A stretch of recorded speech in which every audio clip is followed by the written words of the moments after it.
तो मेरे प्यारे स्टूडेंट, तो आप लोगों को आज हम क्लास 10th के वीवीएस सब्जेक्टिव सवाल को बताएंगे जो 2025 के बिहार बोर्ड के एग्ज़ाम में ज़रूरी आएगा। तो इस सवाल को आप अच्छी तरह से देख लीजिएगा और समझ लीजिएगा, तो आपको बिहार बोर्ड में नंबर निश्चित 80 प्लस आएगा। तो आप उस वीडियो को निश्चित ही देखिए, और मेरे वीडियो अगर अच्छी लगी तो आप लोग इस वीडियो को please like, comment, share and subscribe जरूर कीजिएगा। और चलते हैं क्वेश्चन की ओर। तो चलिए, क्वेश्चन है मेरा, एक थैली में 3 लाल 5 काली गेंद है।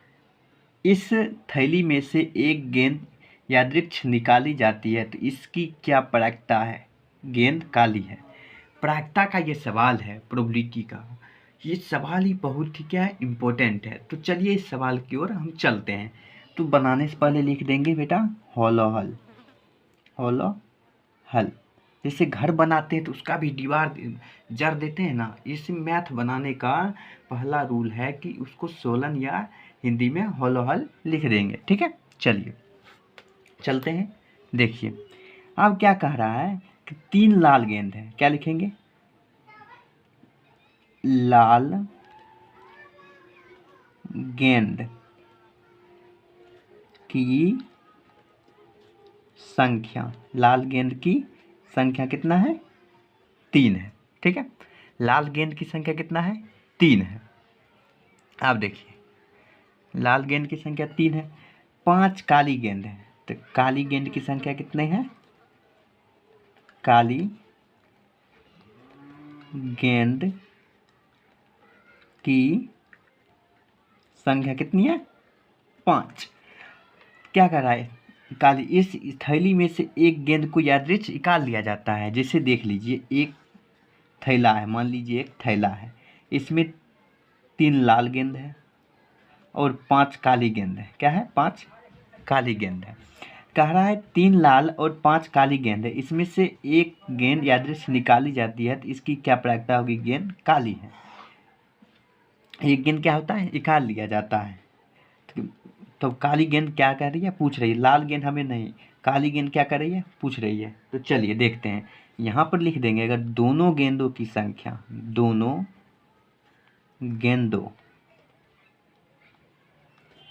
गेंदों की संख्या अगर कर दें तो 3 + 5 कितना हो जाएगा? 8। 3 + 5 8 हो जाएगा। अब देखिए कह रहा है एक गेंद यादृच्छिक निकाली जाती है, तो इसलिए लिख देंगे एक गेंद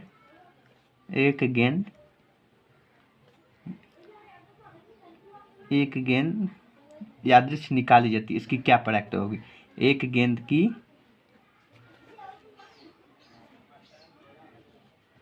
प्रायिकता, क्या लिखना है? एक गेंद की प्रायिकता कितना होगा? एक गेंद यादृच्छिक निकाली जाती है, तो इसमें क्या कह रहा है? गेंद काली है। क्या कह रहा है? कि गेंद काली है। गेंद मुझे काली देख रही है। क्या है? एक गेंद काली है, तो काली कितनी है? 5, और यादृच्छिक, और दोनों गेंद की संख्या कितनी है? 8। तो यही हो गया मेरा क्या रिक्वायर्ड आंसर। यहाँ तक समझ गए होंगे। चलिए सेकेंड क्वेश्चन की ओर। चलिए सेकेंड क्वेश्चन में है, निम्न आंकड़ों का माध्य ज्ञात करें। कह रहा है निम्न आंकड़ों का माध्य ज्ञात करें। तो चलिए देखते हैं माध्य निकाल के इसका। तो क्या है? चर को हम क्या मानते हैं? एक्स, और बारंबारता को किससे डिनोट करते हैं? एफ से, सूचित करते हैं एफ से। तो चलिए देखते हैं, पहले लिख लेंगे चर को इंग्लिश में कैसे सूचित करते हैं? एक्स से। चलिए इसके बाद है बारंबारता।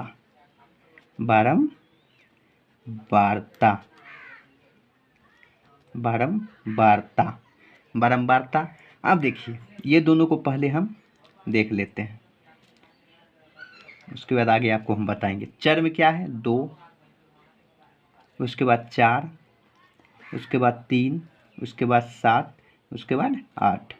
इस वीडियो को आप लोग अच्छी से देखिएगा, और जहाँ नहीं समझ में आए वहाँ पे बोलिएगा कि सर मुझे समझ में नहीं आया है। चलिए अब देखिए यहाँ पर इसको एफ से सूचित करेंगे। अब ये दोनों का अगर मल्टीप्लिकेशन कर दे, गुना कर दे, तो एफ एक्स हो जाएगा। तो एफ एक्स, ठीक है। एक्स एफ नहीं लिखना है, एफ एक्स लिखना है, ठीक है।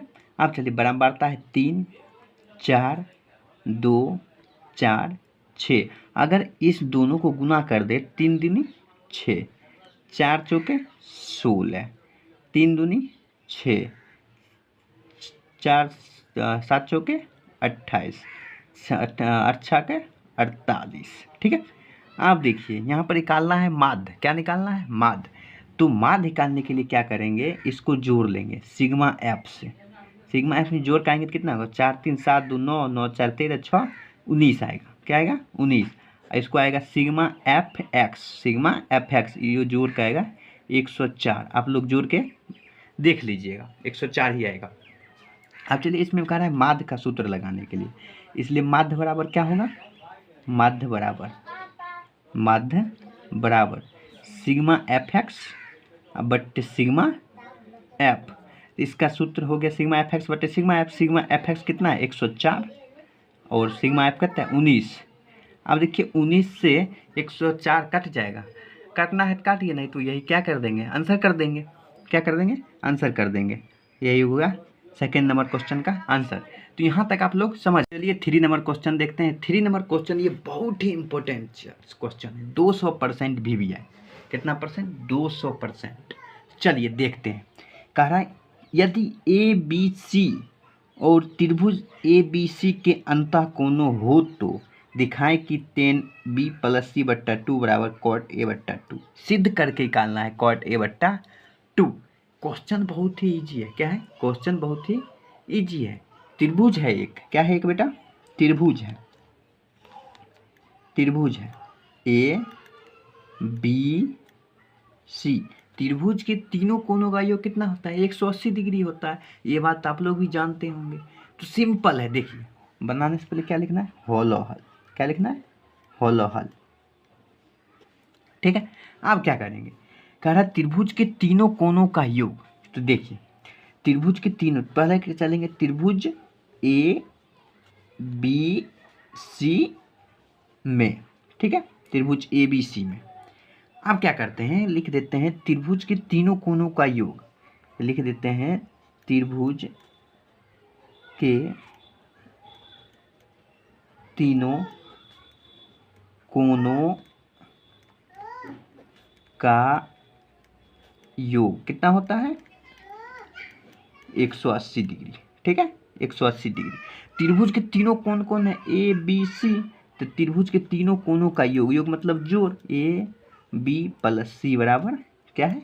180 डिग्री, ठीक है। आप कह रहा है B + C को इस साइड रखना है और A को उस साइड ट्रांसफर कर देना है। तो B + C इस साइड रखना है और 180, ये देखिए प्लस में, इधर आ जाएगा तो माइनस में आ गया। इतना आपको समझ में आ गया। अब क्या करना, इसमें देखिए दो, नीचे में दो दो है। क्या करेंगे, दो से क्या करेंगे, दोनों तरफ क्या करेंगे, भाग दे देंगे। दो से भाग दे देंगे, लिख देंगे दोनों तरफ, दोनों तरफ 2 से भाग देने पर, भाग देंगे तो B + C बट्टा 2 इधर हो जाएगा 180 बट्टा 2 माइनस A बट्टा 2, ठीक है। इतना हो गया। चलिए आगे, चलिए देखते हैं आगे। आगे क्या होगा, B + C बट्टा 2 बराबर 90 दूनी कितना होता है? 180। 90 दूनी 180, 90 माइनस A बट्टा 2, A बट्टा 2। अब चलिए, अब क्या करना है, दोनों तरफ 10 से क्या करना है, गुना करना है। दोनों तरफ 10 से गुना करना है। यहाँ पर देख लीजिए, यही देख के हम करेंगे, दोनों तरफ 10 से गुना करना है। 10 इस पर लाना है तो दोनों तरफ क्या करना है, 10 से गुना करना है। देखिए यहाँ पर फिर लिखेंगे दोनों तरफ, दोनों तरफ 10 से गुना करने पर 10 से गुना करेंगे 10 बी प्लस सी बट्टा 2 बराबर 10 90 माइनस थीटा बट्टा ए बट्टा 2, थीटा यही हो गया। तो 10 हो जाएगा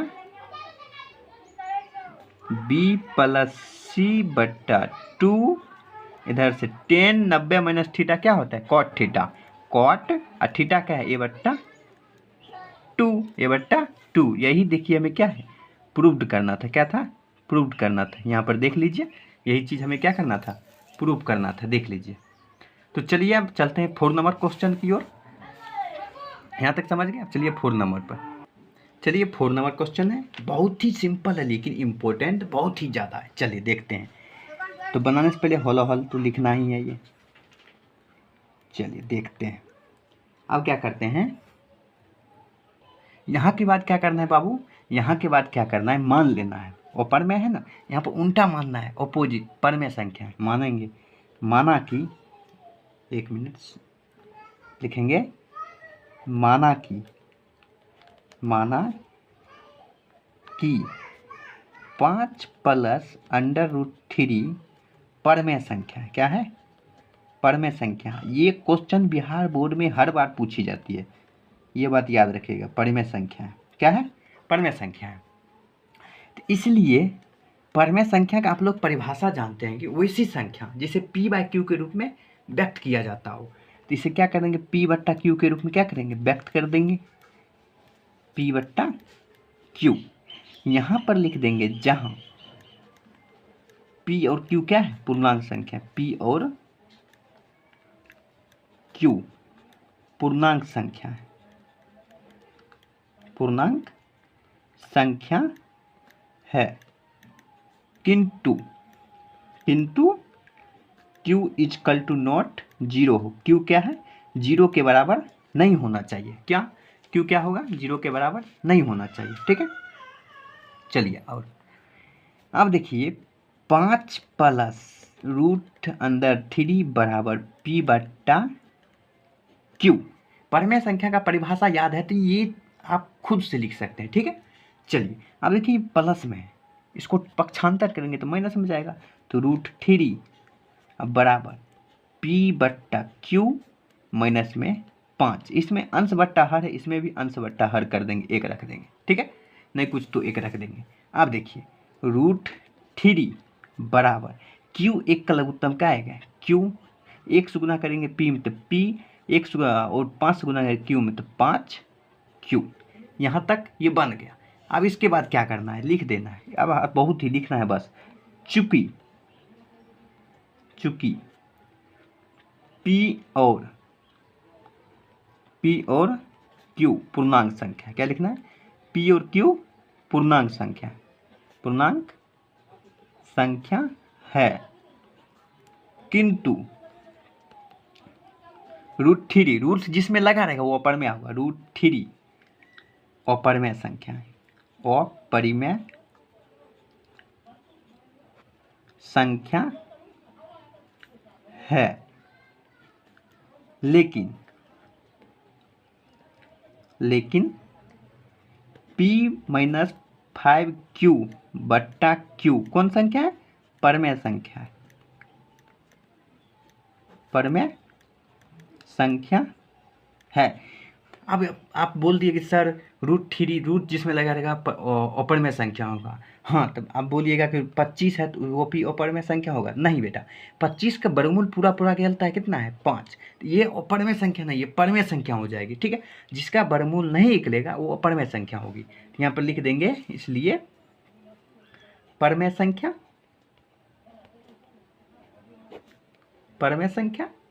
इक्वल टू नॉट अपरिमेय संख्या,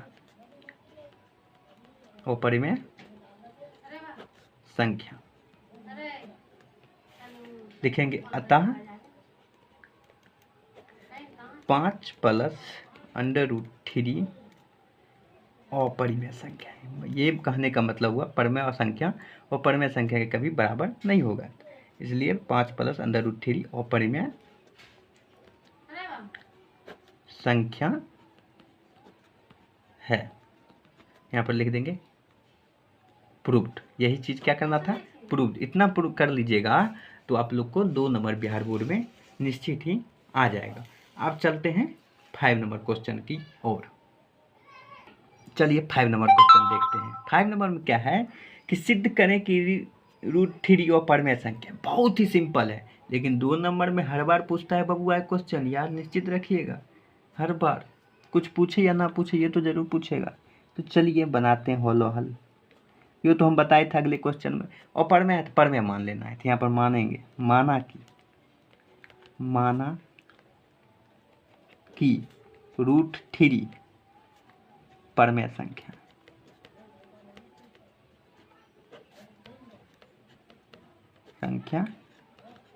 है। ठीक है, इसलिए √3 बराबर क्या होगा, P/Q लिखेंगे, जहां परमेय संख्या जहां P और Q पूर्णांक संख्या है, किंतु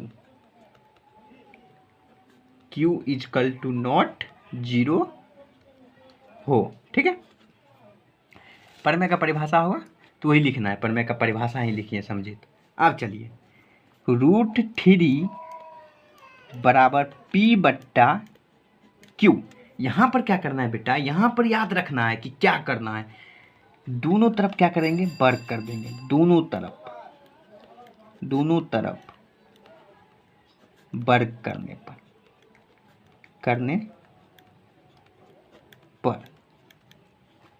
दोनों तरफ वर्ग करेंगे तो √3 का होल स्क्वायर, अब P/Q का होल स्क्वायर। ठीक है, अब स्क्वायर रूट कैंसिल होगा तो कितना आएगा, 3। अब बराबर इन्हें P² अब बट्टे Q²। हमने आपको पिछले क्वेश्चन में बताया था कि एक में अंश बट्टा हर है तो दूसरे में भी देने में मुझे कोई दिक्कत नहीं। इसमें अंश बट्टा हर है तो इसमें भी अंश बट्टा हर में 1 दे देंगे, 1 का कोई माय बाप नहीं है यहाँ पर देने में। ठीक है, आप कहिएगा सर कि स्क्वायर रूट कैसे कैंसिल कर दिया आप, थोड़ा बताइए। तो ऐसे कर दिए बेटा, ये देखिए स्क्वायर रूट का मान होता है 1/2, इसका 1/2 का होल स्क्वायर, इसका रूट का मान कितना होता है 3 पहले, इसका स्क्वायर इस पे रूट इस पे चढ़ा है तो रूट का मान 1/2, इसका होल स्क्वायर। देखिए ये दो कैंसिल, 3 पर पावर 1, 3 के लघु 3 को गुना करेंगे तो 3 होगा, 3 होगा तो 3 और नीचे अंश बटा हर कर दिए इसका। अब यहाँ से क्या करेंगे, क्रॉस गुना कर देंगे, क्रॉस गुना 3 से गुना करेंगे 3Q², इधर से करेंगे 1 से P²। ठीक है, आप देखिए यहाँ पर लिखेंगे 3P² को विभाजित करती है। अब कैसे करती है, अब देखिए वो बाद में समझाएंगे, पहले लिखते हैं। लिखेंगे 3P² को विभाजित करती है। ठीक है, फिर लिखेंगे 3P² हट जाएगा, P को विभाजित करती है। क्या करती है, विभाजित करती है। समीकरण 1 हो गया, ये क्या हो गया, समीकरण 1।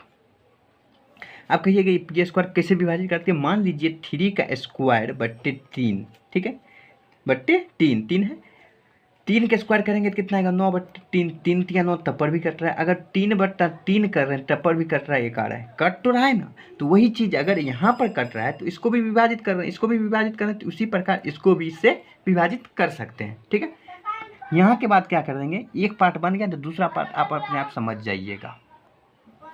यहाँ के बाद क्या कर देंगे, माना कि, फिर कर देंगे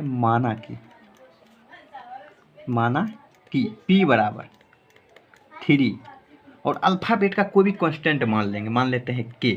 फिर यहाँ पर लिख देंगे दोनों तरफ वर्ग करने पर, दोनों तरफ वर्ग करने पर। अब देखिए तो P² होगा, इधर से 3K² होगा। ठीक है, तो P² और 3K² तो 9K²। P² का वैल्यू देखिए मुझे निकला है कितना, 3Q²। यहाँ पर लिखेंगे 3Q² बराबर 9K², 3 तिया 9, तो हो जाएगा क्यू स्क्वायर बराबर 3k²। फिर लिख देंगे 3 क्यू स्क्वायर को विभाजित करते तो लिखेंगे 3 क्यू स्क्वायर को विभाजित करती है।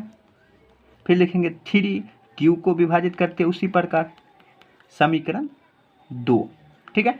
अब चलिए यहाँ के बाद क्या लिखना है, यहाँ के बाद लिखना है समीकरण, यहाँ के बाद लिखना है समीकरण 1 और समीकरण 2 में P और Q का उभयनिष्ठ गुणनखंड, उभयनिष्ठ गुणनखंड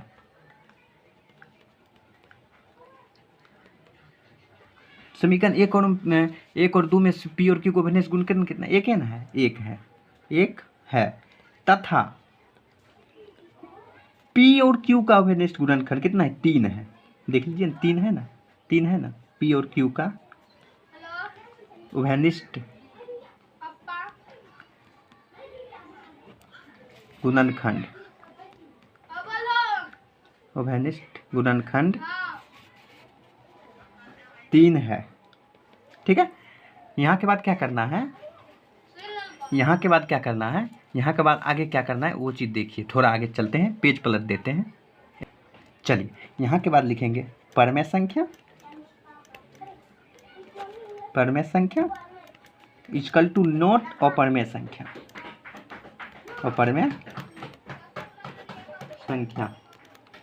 लिखेंगे अतः √3 अपरिमेय संख्या है। कौन संख्या है, अपरिमेय संख्या है। इतना कर दीजिएगा बाबू तो आपको 2 नंबर बिहार बोर्ड दे देगा आराम से, हंसते खेलते हुए। तो आप लोग को अगर वीडियो अच्छी लगी तो प्लीज़ वीडियो को लाइक कीजिएगा, चैनल को सब्सक्राइब कीजिएगा और ज़्यादा से ज़्यादा शेयर कीजिएगा। और मिलेंगे नेक्स्ट वीडियो में, तब तक के लिए जय हिंद।